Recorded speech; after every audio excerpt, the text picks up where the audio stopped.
G'day, guys, and welcome to another episode of the Mindful Men podcast. My name is Simon Rennie, and I'm the man behind Mindful Men.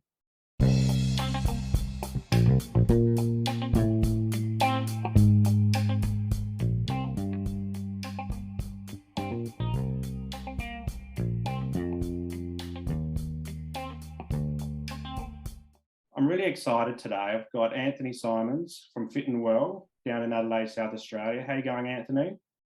Yeah, good. How are you? Yeah, good, thank you. Thanks for joining me on a Saturday morning. Appreciate it's a bit earlier down there than it is up here, so it's good to see you. Mindful Men podcast is a show all about opening up conversations for boys and men and the broader community as well. And I know you've got a social work background and a sports background, and you're doing this work through Fit and Well. So I'm really keen to explore all those things today and hear your story about working in the mental health space, hear your story of working with clients as well. But before we get into that, let's hear a bit about your backstory about, growing up and how you came to be where you are today. Yeah, I was I was very lucky growing up. I came from a very privileged background, a very loving, caring family. Living in Adelaide all my life, which has been really, really good. And I've had a lot of opportunities. My family gave me a good education and exposed me a lot to sports, which is where everything starts for me, basically. So I've been doing sports since about year two at school. Went through all the ranges of sports, played football and cricket and t-ball and pretty much anything I could get my hands on just to give it a go. Um, I always found myself gravitating towards more unique sports, different sports. So I played Gaelic for a while. I played squash for a while. And I always found myself liking different sports. But that also led me to, as an early teenager, to try pole vaulting, which is my sport of choice and is still something that's very close to my heart. I came to that through the fact my father did it, and I grew up running around an athletics track from I think about 2 days old. Basically, I was at athletics tracks running around and doing stuff. So I was always at athletics tracks, and I even still take my daughter out when I do coaching. I think athletics tracks are amazing because there's so many things. They've got sand, they've got bags to jump on, they've got ropes to swing on. It really, when I look at it, it was a really fun childhood. So I was around athletics from a very young age, and but when I was 13, I began to become a bit more physically developed, and we thought pole vaulting was going to be the go. And from the age of 13, I just sunk hours into it. I really loved it. It became a safe place for me. It became a outlet of energy for me. It became a part of my everyday routine. And along with that came other aspects. So, at 15, 16, I started playing around in the gym to try and get a bit stronger, to be better at pole vaulting. I did gymnastics connected to pole vaulting as well. So it also allowed me to just develop, in hindsight, really positive coping mechanisms and positive well-being techniques into my life, which I look back on now, and I look back on in my work at Fit and Well, and I think really that's where everything started for me. Is I realized the power of sport and the power of having an outlet, having a safe place where if school was going wrong for me, I was never the best at school. I was okay, but I wasn't engaged in school, but I always had a place to go. I always had a community to go to. And the people out there were genuinely caring and kind people. It also connected me with my father in ways that I would suggest as an adult, maybe we wouldn't have the relationship we have now if I didn't do pole vaulting.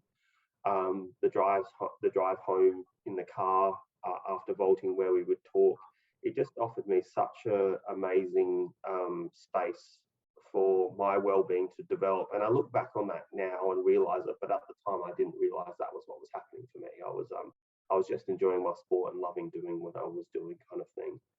I was relatively successful as a vaulter. I won underage medals at nationals for several years in a row.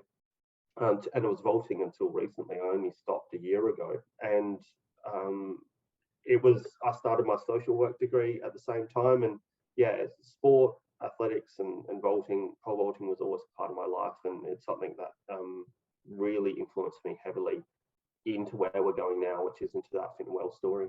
Yeah. And you mentioned like sport was an outlet for you to cope when you were young. Were you Mm. finding difficulties at school in terms of your emotional well-being? No, I don't think I went through anything other than normal teenagers go through. Like, I wasn't ever hugely challenged by my mental health, but I went through normal things that teenagers went through. I kind of had a little bit of a sense of being out of place and a little bit of sense of lost in the world through those years. But vaulting always and sport always was a place where I could safely feel comfortable within my own shoes. And the squad that I vault with in South Australia, we had people from 20, 25, all the way down to 14. And so there was always people to connect with. There was also role models around us.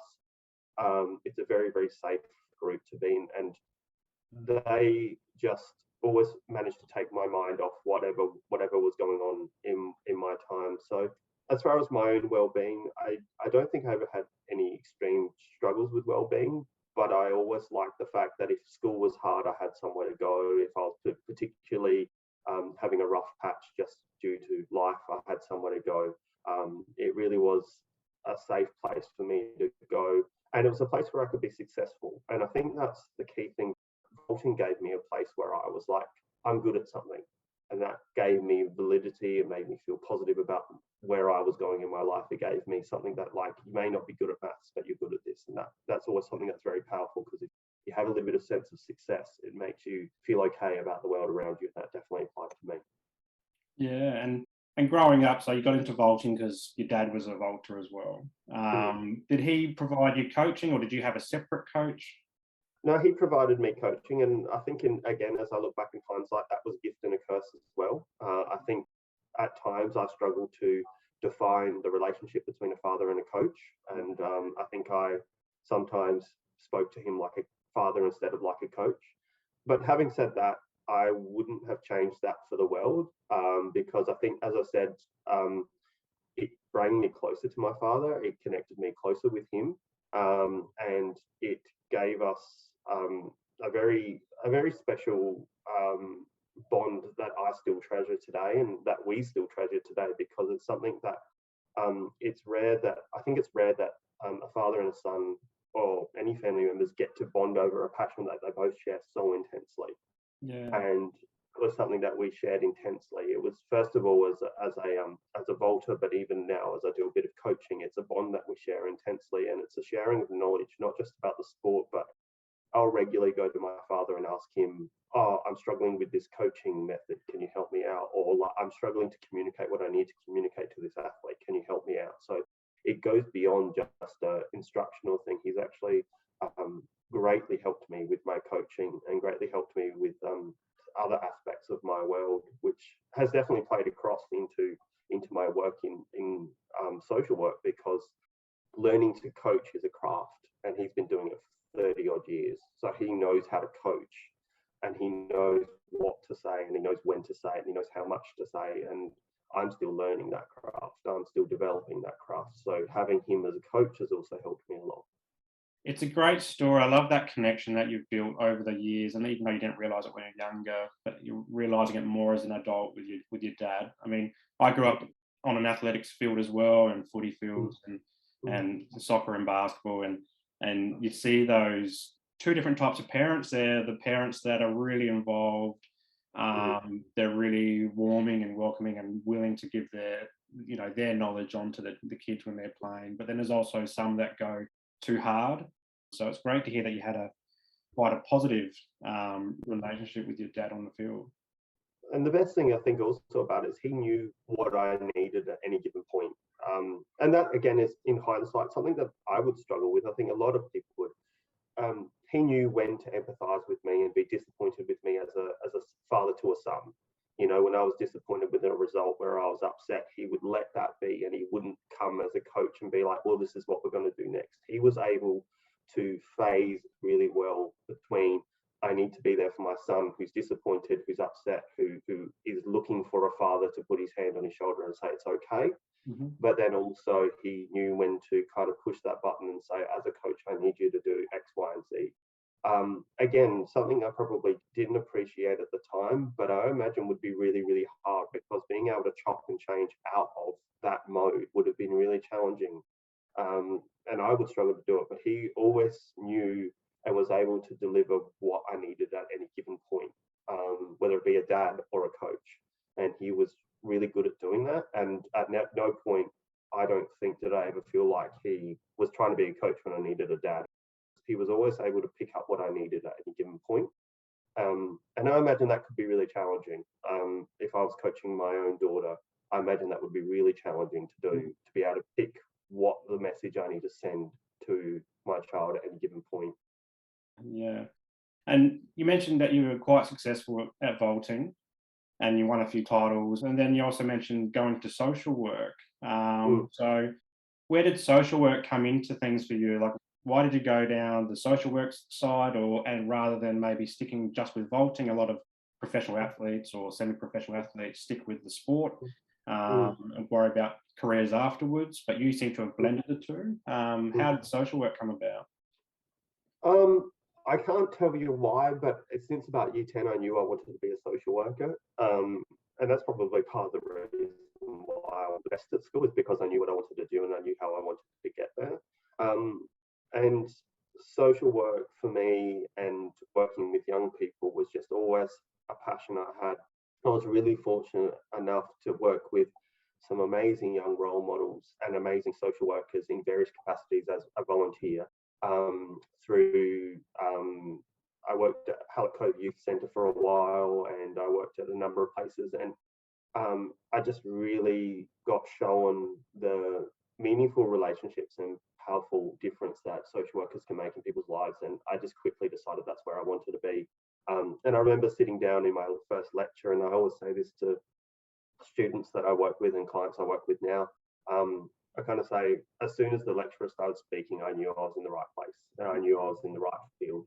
I think their first sentence was about how diverse social work can be and how it can be so different things, from community development to one-on-one social work to child protection. And as soon as I sat down, I never doubted that I was in the right place.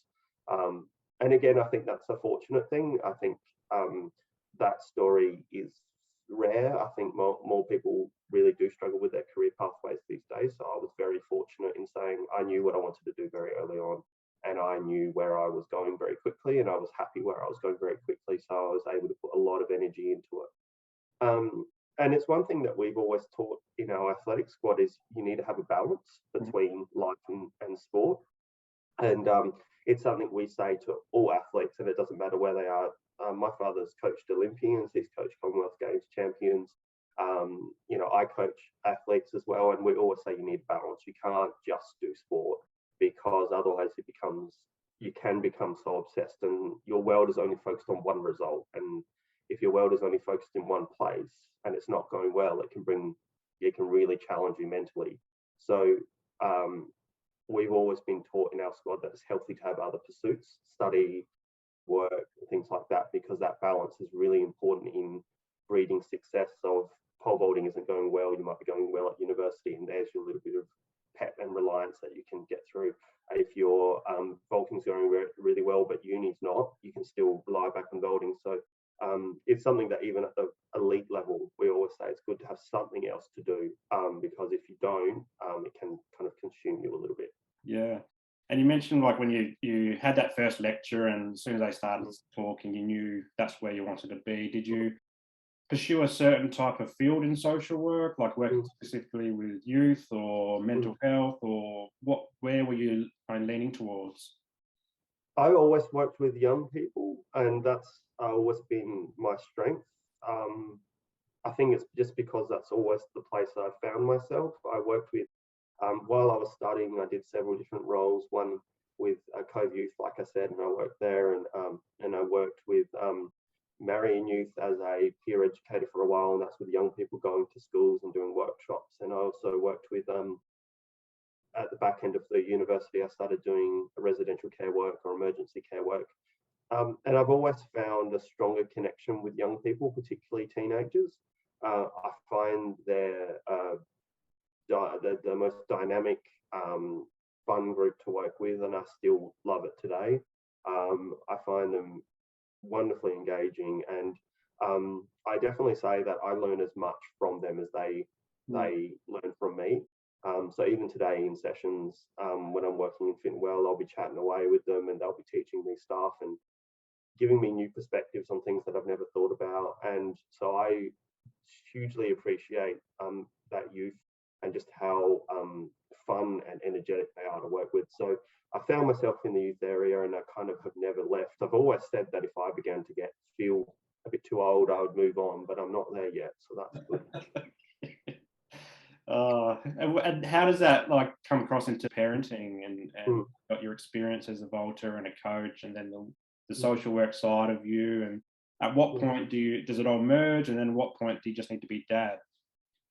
It's interesting because actually, our little girl Zoe has some additional needs, and one of them is about her physical ability. So she was diagnosed with hypertonia about 2 years ago now, 1 year ago now, which is a challenge for her because she has low muscle tone. So she's been late with her walking, and part of her challenge is actually we have to get her physically moving a lot, and she's doing very well now, but climbing and moving and moving, walking on different surfaces and stuff is really good for her. So to a degree, there's a bit of a perfect storm there, because I set up little obstacle courses for Zoe so she climbs over and things like that, and I look at all the movements I know about and all the stuff I've coached, and so there's kind of a nice little relationship there, which is actually I'm able to enjoy my relationship with my daughter and also use some of the knowledge I have. But also, I do very much appreciate and love just sitting with her. She is always very much my reason to slow down, which if it wasn't there would be hard. And so just sitting and reading with her and being a dad is something that I'm privileged and very excited to be, but also something that I am really grateful for, because she's just learned to walk. And one of the things we always talk about is mindfulness, and I'm sure you've talked about mindfulness and know all about it. There's nothing more mindful when you're holding a little girl's hand and you have to walk at about 0.5 of a k an hour, so slowly, because that's how fast they can walk. But you really get to take in the world when you're just slowly walking with her, and that's what I do a lot. Is I'll hold her hand and we'll walk together, and you have to slow down and you have to take in the world around you. So she's been a blessing for my well-being as well. So that's really lovely. I really like that. I've got a 2-year-old daughter at the moment, and she's walking, but not as fast as her 5-year-old brother who's running. And so one parent's way out front, one parent's way back, but it's kind of like you see the world from their eyes when you're walking at their pace or sitting down reading, and it's a wonderful feeling as a dad to experience that. It's huge. Yeah, because often like our minds are racing into what's going on in the evening or tomorrow or what's happening at work. So it's just nice to slow things down and see it through their eyes. It's fantastic. Yeah, and it makes you appreciate those things, like when she's looking up at the world and we're walking the shopping centre and she'll suddenly look up and you look up with her, just wondering what she's looking at, and you look at the world from their perspective. And you're like, well, I've never noticed that ceiling, never noticed that window up there. I've never noticed stuff. So it's something I think is so wonderful, and I think it's such a fleeting time. You've only got it for 2 or 3 years before they become more of their focus as well, going to school and stuff like that. So it's a really fun time to be a dad. Yeah. So tell us about Fit and Well. So how did this come about for you? Yeah, so it's a really interesting story, because it is exactly as you've kind of mentioned. It's this gelling and this clash of worlds coming together. So probably in my last year of university, when we were finalising a few things, I was still working at Marion Youth, and I was exposed to acceptance and commitment therapy for the first time through a program that we're running and that we were going to do a workshop for. And at the time in my vaulting, I'd kind of reached a plateau, and it wasn't performing as well as I could, and I was still training really hard and working really hard. And I was wondering, what do I need to do to get better at what I do, to get more heights and stuff like that. And when they were talking at Marion Youth and when we were doing those programs, I found out that acceptance commitment therapy had lots of stuff about mindfulness, meditation, being really present in the moment where you are at that moment, and using lots of techniques to really center yourself in that moment. And that's something that I really struggled with in vaulting. So I kind of thought, well, this is something that maybe I could try before I jump. I could try mindfulness. I could try beginning to meditate and beginning to use different techniques to kind of center myself and not let the anxiety that I was feeling or the performance anxiety come across. So what I found is there began to be connections made between social work and vaulting. So at that time, I was also coaching a bit, just beginning to coach a bit. And obviously, I had a lot of young athletes, and I was finding myself again beginning to employ all these different techniques that I had learned in social work. So using that mindfulness to calm anxieties for athletes, asking them to be centered, focused. I do it using little strategies, meditative strategies to get them focused. So that was really the seeds of Fit and Well when I look back on it, because that was the first time I said, well, there's all this stuff that we're doing in social work that actually we do that I could use in vaulting to get better. So there's all these things coming together. And as I went further and further along, I kind of found it crossed over more and more and more and more. I went to a few high-level coaching courses up in the AIS, and they were talking about lots of stuff around grounding techniques and anchoring techniques. And I said, well, in my head, I was sitting there going like, but that's acceptance and commitment therapy, or that's cognitive behavior therapy. That's what we do every day when I'm sitting with clients. Like, well, what's happening here? So I was finding all these little things coming across. At the same time, I've always, linking back to the start of the story, I was also always an advocate for the benefit of fitness and mental health. And so all these things melded together, and I kind of thought, well, I've got a unique perspective. And the unique perspective I have is I have a social work background, having at that when I started Fit and Well, and I've been a skill counsellor for 10 years. I had kind of grounded myself reasonably well in that space, and I had also coached for about 10 years and vaulted for nearly 20. So at that point, I kind of said, well, let's actually formally bring these two things together, and that's where kind of Fit and Well started. Having this being a brand new concept, and Fit and Well it's the first time Fit and Well's, or exercise-based therapy as we call it, has come to Australia and potentially in the world. Could be a world first as far as we know. We didn't have anything to base it off, but basically where it started was this idea about how can we meld these techniques, strategies that you use in elite sport and high-level sport and mental health stuff together in one space. So that's where it all began, really. And what did day one of Fit and Well look like? Did you have like a space that you did it at? Did you do it at a park? Like, how did it look? So we, luckily during COVID, we started setting up a little gym just to get the world started, because gyms were closed then. So we had some equipment just beginning to roll in then. So we started very basic. Fitness and gym workouts are a staple of our family. My wife goes to the gym at least every day, sometimes twice a day. I go to the gym 2 to 3 or even 4 times a week. So we already had the stuff kind of thing, and it just kind of evolved from there. And the other thing we wanted to come from the angle of is, and we say this all the time with our clients, is we wanted to offer a service to clients who may not fit into traditional services. Mm-hmm. So through my school experiences and through working across a few campuses at school, I saw that there was a group of kids who needed help, who wanted help, who couldn't sit in a room and chat to you. That just wasn't their gig. It wasn't what they were about. They were a person who you could walk next to, you could go and play basketball with, and they would love that, and they would chat and open up. But if you sat them down in a room across from each other and said, let's talk about your problems, they were just not comfortable and not okay, and you couldn't get anywhere. So the other thing that came from when we started Fit and Well was creating an environment which was less formal than a counselling environment, and more about saying, like, it's those incidental conversations, it's those chats between sets and things like that, that actually creates that openness for discussions and that openness to talk about mental health. So it's quite a dense concept, because lots is happening in a room when it doesn't look like much is going on, but there's lots happening in the space. Definitely. And so do you have the traditional counselling rooms at Fit and Well, or is it just like a gym environment? Yeah, it's literally just the gym. And one thing we often get asked is, oh, what's the session like? And we say we can't tell you that because we don't know, and that's actually the truth.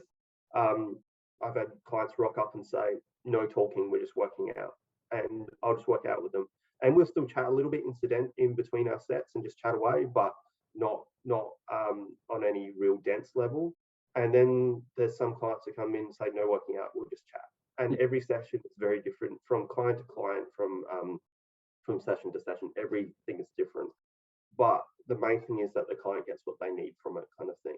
And the power of Fit and Well and the power of exercise-based counselling is that some clients just need to move for an hour. That's actually as beneficial as sitting down and talking for an hour. Just being around for an hour doing 3 exercises is really beneficial for them, and they walk out feeling really good about themselves, as much as if we sat down and talked for an hour. So there isn't a typical kind of like setup. It all happens out of a gym, but it all just depends on where we are on that day, and what's happening on that day. And I remember sessions where I've sat with a client for an hour, just watched the sunset. They were sitting on a plyo box, I was sitting on a bench, and just chat away, and it was as therapeutic. And then sometimes I've had sessions where, a client's rocked up, fiery, a bit angry, has worked out intensely for an hour and left, and you can tell that's really been good for them, and they've walked out feeling better than when they walked in. Yeah, and is it just one-to-one, or do you do group sessions as well? It's just one-to-one, and we've thought about group sessions, and that's something we would explore, but right now it's one-to-one because I find that that's where the best quality time is had, and that's where it's most effective. And it allows me to focus on each client, because there's 2 kind of things going on. There's, first of all, I need to be conscious and wary of their physical stuff. So, in moving around, I need to know how much, weight they've moved in the past. I need to be really connected with their physical ability on that day, and general physical ability. So just being really clued into that, but at the same time, really conscious of the counselling, conscious of what they're saying, and listening to them as we're moving around, kind of thing. So it's a one-to-one session, but it's a lot of fun. I mean, I love it. I really do love it, because I just feel, I always feel really bright and happy at the end of the day, no matter what. Even if it's been lots of kids coming through, I don't think there's been one day I've worked at Fit and Well where I felt like this was really a heavy day and I'm really, really done. I actually feel really positive at the end of the day. I love how it's just so adaptable to depending on what the client needs when they walk through that door, if it's a chat or if it's just a workout, or if it's just looking at the sunset. Fantastic. When I was doing my Masters of Social Work, my second placement for that, I did it in a private practice, just a traditional counselling practice. And I often thought about how good would it be just to be able to walk around with a client down to the beach. There was a beach near us. And just get out of that traditional one-to-one sitting on the couch and actually just talk to them like we would be 2 friends walking along on the beach. That it's such a unique concept and something that I'm really interested in exploring. You mentioned not many people around are doing this. Maybe it could be a world first. What made you think to put the 2 together anyway, if nobody else is doing it? You could say stupidity, which would be a very logical answer. In my moments, because I must admit I'm not a good business person. I'm a far better counsellor than a business person, and I sit there and say, man, I'd have just started a traditional private practice. This would have been a lot easier. But I just thought that, and at the core of Fit and Well, and we come back to this, is every young person deserves a service that works for them, and that's the mantra we live by. The mantra that we say all the time. If you look at our social media, it's there, it's everywhere. We put that really openly out there. And my drive and passion was to say that there are services that support young people who want to engage in that talk therapy, and that's great. And we are 100% supportive of them, and we don't compare, and we don't believe we're better than. That's not what we want to be about. All we wanted to do was say, let's present an alternative way of doing things just for those kids who may struggle in those settings.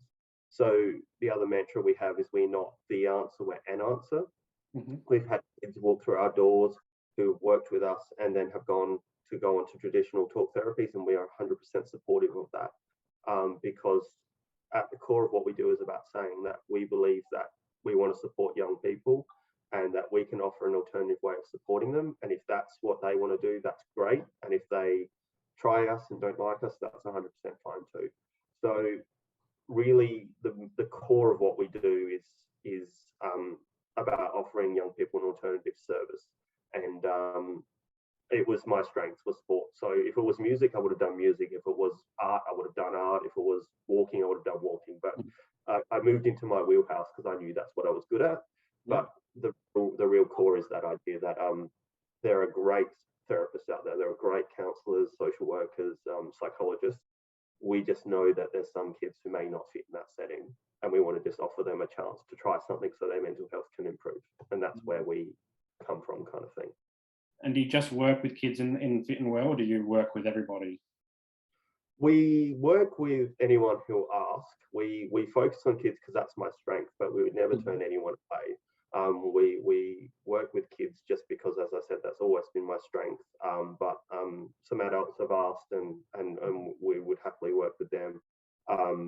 It would be a learning experience for everyone, so we'd bump through that together. But we would work with most people who ask, and that's the thing is, as long as the service fits them, we'll find a way to work with them. And I've got clients who, a specific client who I've actually never seen. We've decided to do home-based programs, and so he's been tremendously successful with his working out. But he was never going to join a gym. That's not what he was about. And so I said, let's just work at a distance. I'll send you home programs every week or every couple of weeks, and he's been smashing it, doing it so well. So and that's been, again, that adaptability that I'm really proud of for him. And it's something that I'm like, oh, I don't know how I'm going to manage this, but let's give it a crack and see where we end up, kind of thing.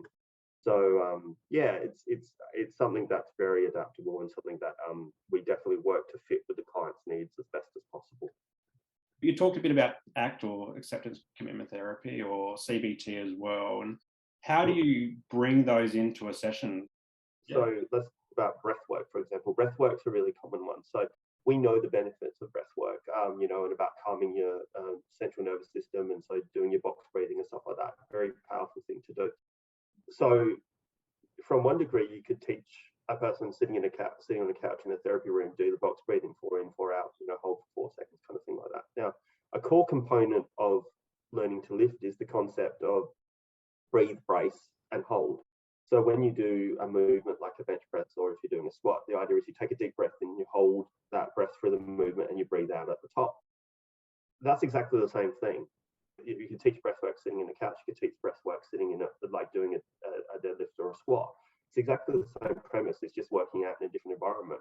So that's like, there's so many ways that things are applicable in the gym that counsellors do every day, and the concepts they use every single day, that we do in the gym every single day. It's just that it's not maybe recognised how much is interconnected.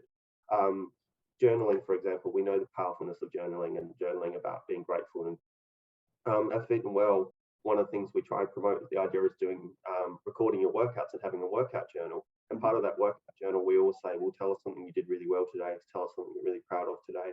Tell us something that you want to work on today. And they always write that down. So it's, again, something that if you asked any elite athlete, they would journal every session they did. They'll journal all the stuff they've done and all the results they've had. But they wouldn't realize that it could be a therapeutic method. And just the same thing as in therapy, in therapeutic settings, they would promote journaling as a really powerful way. Gratefulness journaling is a really powerful way of improving well-being. Well, we bring those two things together, kind of thing, in a space. It's also a really powerful way of looking at values in goal setting. So we get a client come to us, they do a lift, and they'll say, okay, what's the goal that you want to get? And they might say, I want to lift, I've lifted 20, I want to lift 30 kilos. Okay, how are we going to get there? We make a goal setting chart. We talk about failures. We talk about, because it's a general concept that in the gym you will fail, you'll have bad days. How are you going to overcome that? So there's all these analogies and therapeutic techniques that are brought into the gym almost subconsciously. They just come into the space naturally.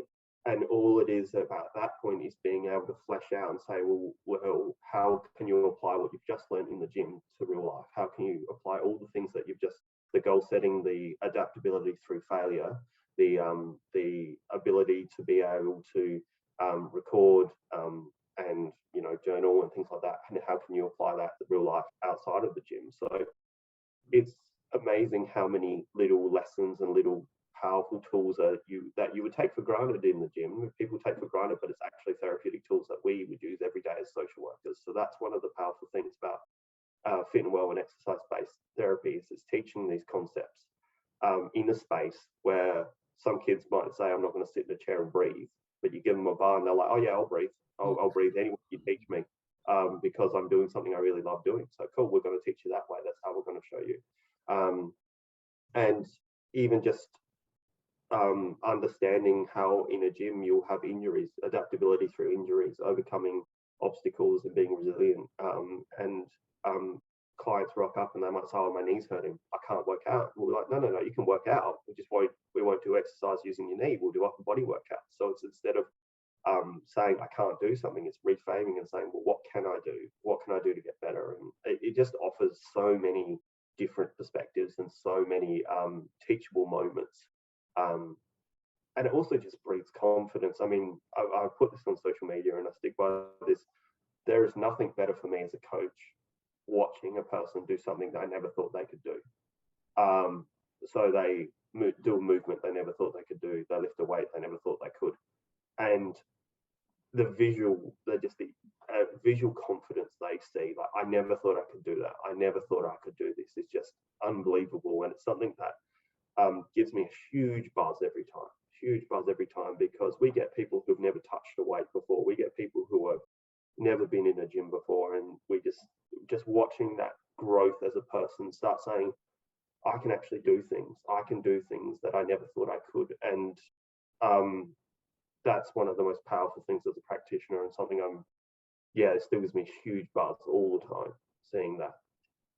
I love that concept around when the client's injured and coming through, and it almost mirrors that mental health space where a client might present in a traditional therapy space and say, oh, look, I've had this issue happen and it's just derailed me for everything. In the gym, it's the same. Like, you get injured and it can derail you. Myself growing up had a lot of injuries. So I'd be doing really good at footy, and then I'd get an injury and I'd be out for 4 weeks recovering. And back then, and this is like in the early 90s, I didn't have anyone around me or a system around me that can just transfer me to work on something else while I'm recovering. It was pretty much, there was nothing. It was just rest. So it's great that you're working with them, even though they're injured in the gym, but just shifting focus, and it might be on some different body part, or even focusing on the mind or whatever, and bringing those goals in. I think that's a really powerful thing, because then it transfers out to real life once they're out and about in the community or whatever. They can overcome obstacles, and it's not going to derail them as much previously. Yeah, and even just working in a gym in a gym, you're used to putting the body under a certain amount of stress. That's something that is part of what you do at the gym is a controlled, safe amount of stress. But even then, the kids begin to learn to adapt to having stress in their life, just that little bit of stress, and feeling okay about having stress in their life, and knowing that it will pass and knowing it will be okay. And so that small bout of stress comes back to maybe a student, maybe a client who's struggling to get to school. And they get to the car park and they're feeling a small amount of stress, but they can live through that, saying, I can get through stress. I've been in stressful situations before. And it even goes down to doing a really hard cardio session. You're ankle deep in the middle of a cardio session, you're huffing and puffing and wondering how you're going to get to the end. And that ability to say, you got this, it may not be perfect, but you'll get there. The timer will stop soon. You just got to keep pushing through. And as long as they're safe and healthy, they push through and they get there. And again, that resilience is, I didn't, in midway through, I didn't think I was going to get through in that conversation, but you did. You did get through, and you got through really well. And we're really proud of you for getting through. So again, it's that teachability to be able to say, in the gym, you could be in a really stressful situation, but you'll get through that. And just like in life, you can be in stressful situations, but you'll get through that. Yeah. So it's a relatively new concept, bringing the exercise-based therapy into play. How do you go with promoting it as an alternative to traditional counselling? I know social workers can struggle in this area because everything is dominated by psychologists. Mm. Counselling, a lot of people don't see social workers as a valid option for mental health support. So how do you go about promoting Fit and Well as a great option for youth or other people to work on mind and body?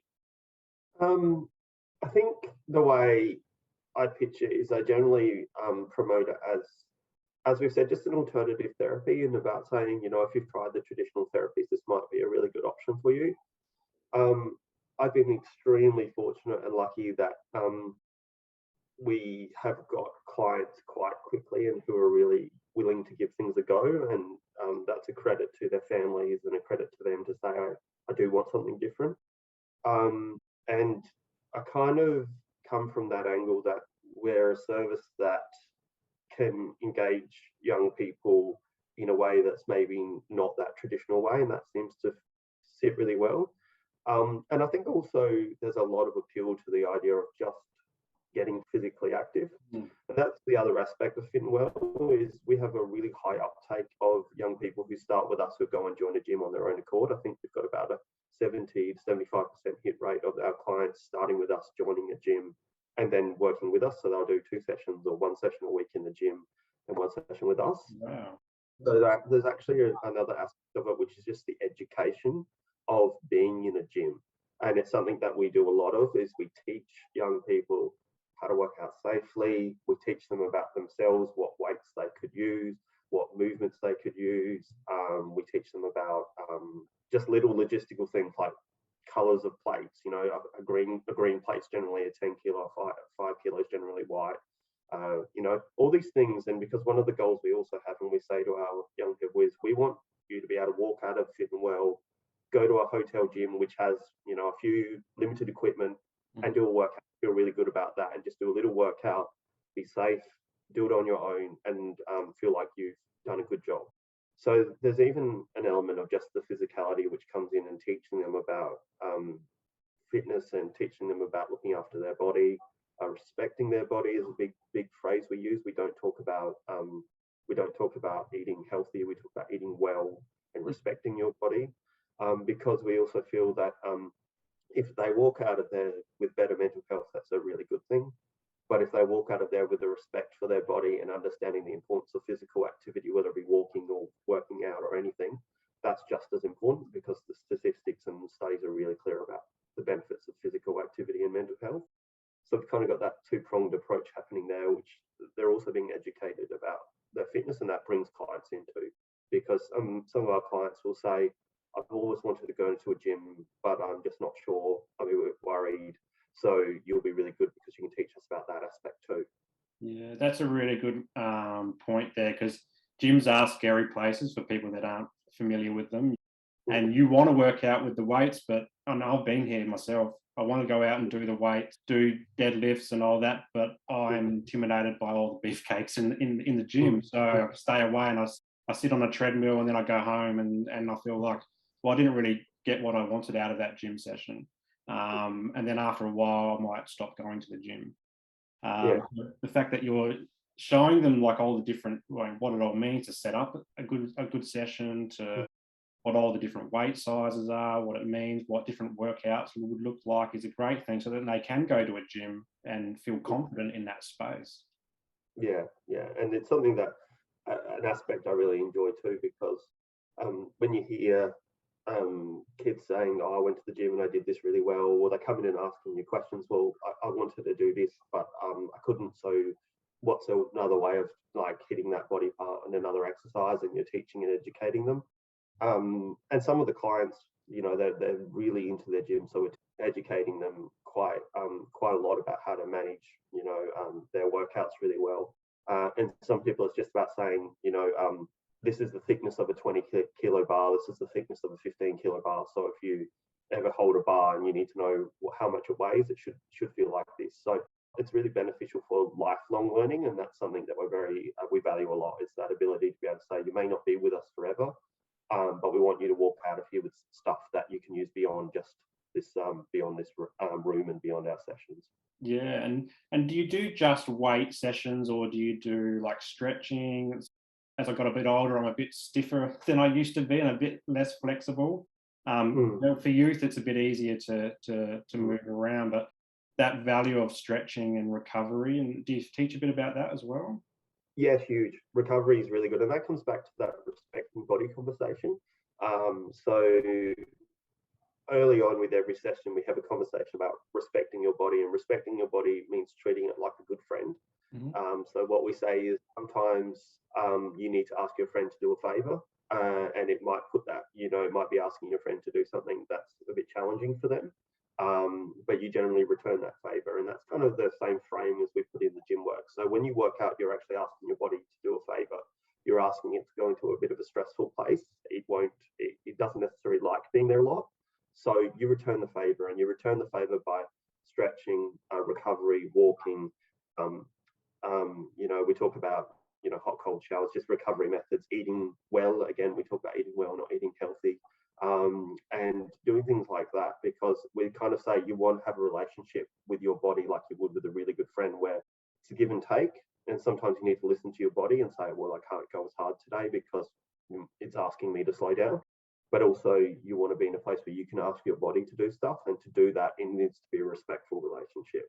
So that's what we talk to kids a lot about, and in that stretching and recovery stuff, and generally teach them about saying, if you have a respectful relationship with your body, it can do amazing things. It can do really powerful things.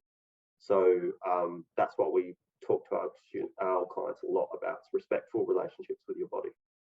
I love this concept about respecting your body, and I remember my misspent youth. That mid-teenage years, you start experiencing things like drugs and alcohol. Yeah.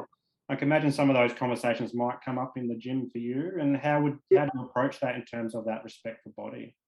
Well, it comes back to, we talk about in the gym setting, but also it stretches, as we said, into that real world concept, which is, if you're struggling with your mental health and going out and drinking, how are you respecting your body around, if you want to improve your mental health, is that are you having a respectful relationship with your body to do that? So, probably drinking isn't going to respect your body enough to be able to get through that anxiety or get through those mental health.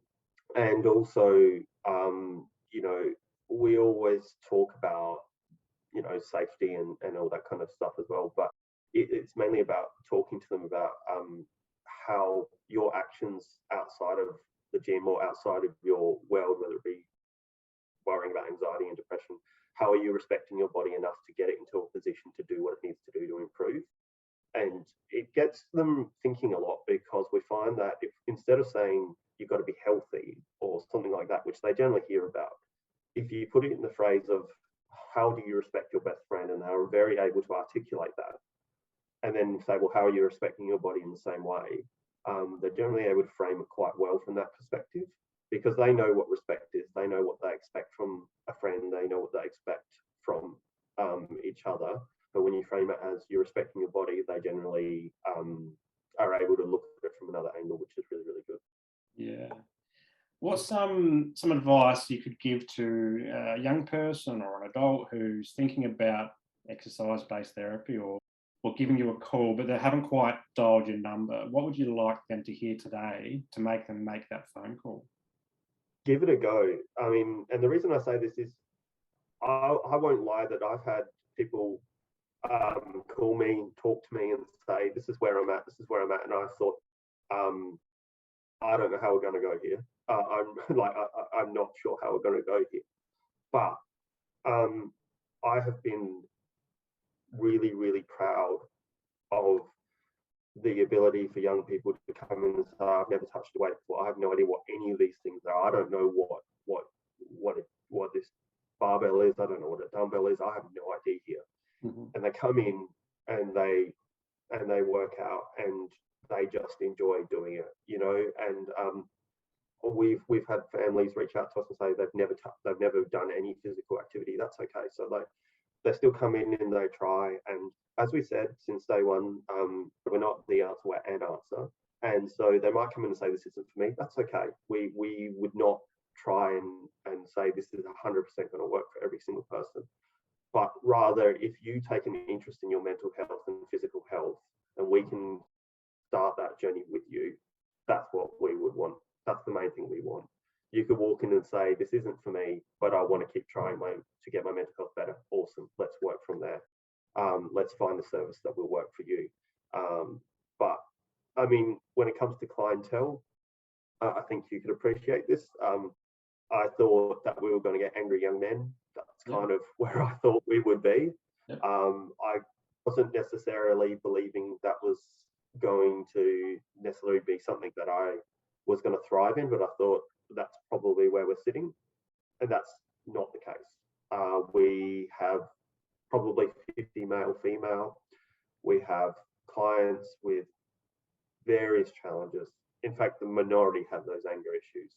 They're just wanting to get well, wanting to get fit, wanting to work out, and wanting someone to talk to. And it's been pleasantly surprising, but also wonderful to experience such a diverse range of clientele walking through the door in different places in their life, in different places in their physical and mental health journeys.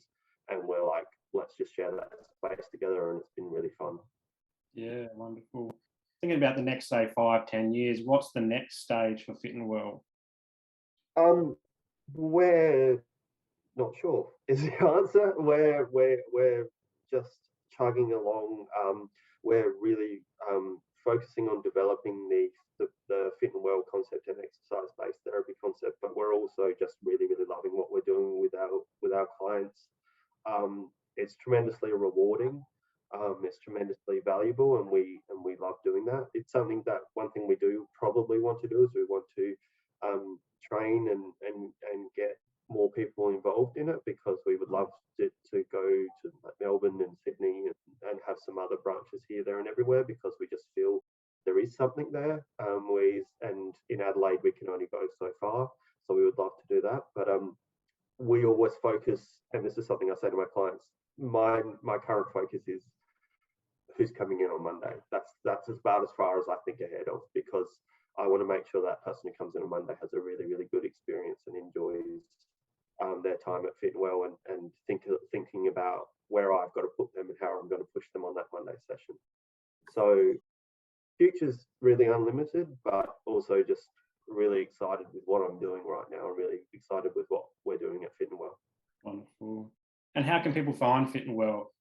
Yeah, so the main way people reach out to us is just through a Facebook page. We like to keep things kind of close, so we have our Facebook page, and we also have a couple of other social media platforms like Instagram and LinkedIn. But other than that, just reach out through Facebook page. That's got all our details on it.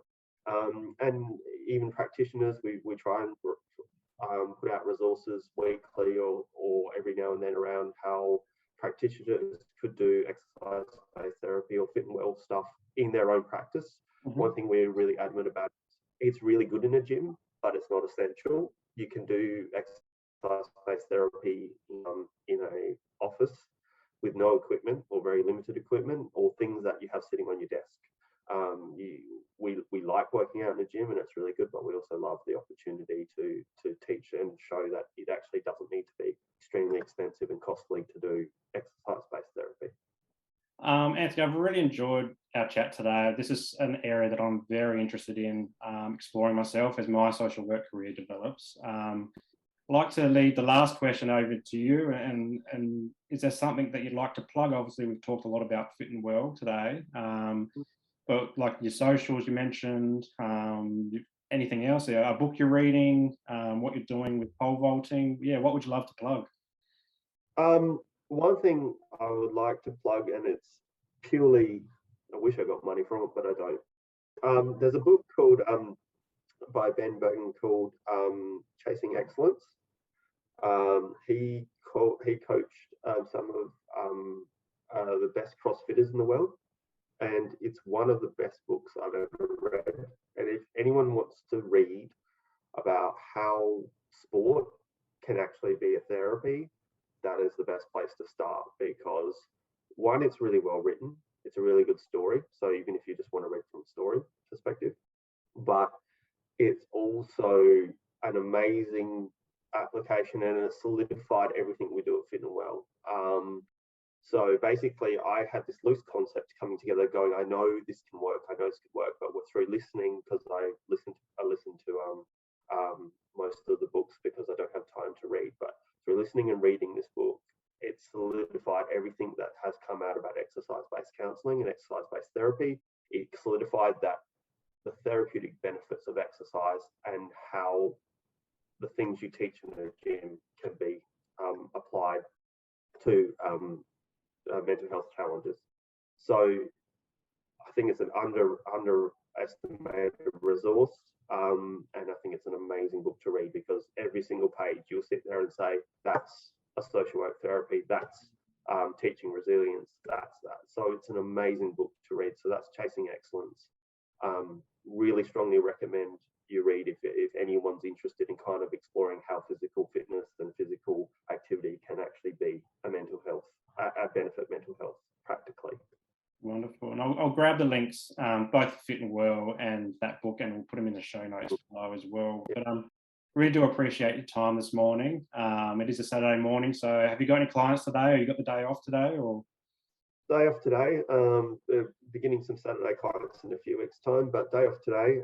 But we'll still go work out, and I'll spend a bit of time in the gym just working out some new methods and movements about how they can benefit young people. I've seen a drill with a kettlebell that looks interesting, so I'm going to explore some breathing techniques using a kettlebell. So I want to just kind of work out how that could be used over the next few weeks. So a little bit of work, but not too much today. Wonderful. Well, thanks so much for your time. I really do appreciate it. No problems. Have a great day.